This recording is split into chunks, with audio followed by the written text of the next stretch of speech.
Sasa nikuulize, dhambi nyingi zile unafanya ni pande ya social, ni pande ya private, ni pande ya job, ama ni wapi unafanyia dhambi zile nyingi, ama ni kote?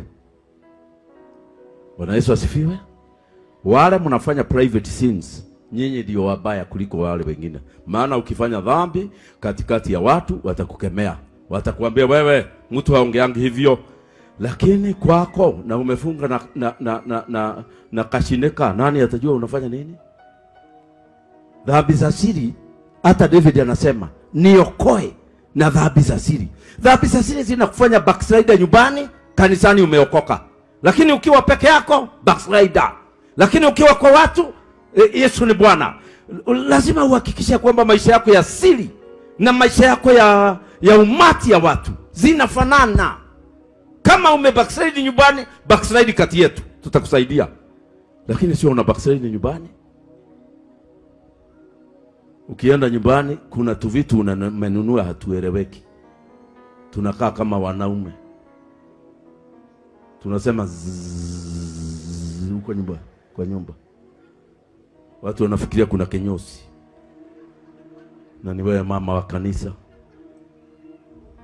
Na nyumba ikiungua watu watizitoe, utasema ni nini hizo huko nazo?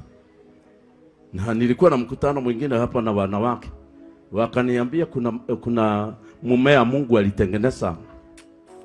Na sasa umekosa kufanyia ile kazi ulikuwa unataka na kufanyiwa originally. Hiyo mumea walihitaji. Wa mama, hiyo mumea mlihitaji. Haujulikani? Sasa hii mambo yote inafanywa mpaka na Wakristo. Na Wakristo ukiwaambia ondoeni hizi vitu kwenu kwa nyumba, hizi vitu si ajistokani na Mungu, hawaondoi, wanaonda kwa internet. Na ile pesa anatumia kuonda, hiyo kimachini kinakaa mzee. Haya, inaweza kulipa stima ya tangu asubuhi mpaka saa hii. Hii stima tunatumianga hapa Sunday 20,000, the whole day inakwisha.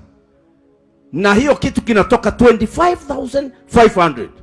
Na nafinya leta bili ya blue zinafika.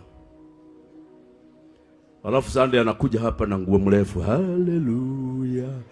Hii ushaitani si mzuri. Hii ni fake. Hii itakuletea aibu mbele ya Mungu. Maana hizo vitu tutaziona. Neguo weka gawainoka. Ulikuwa unafanya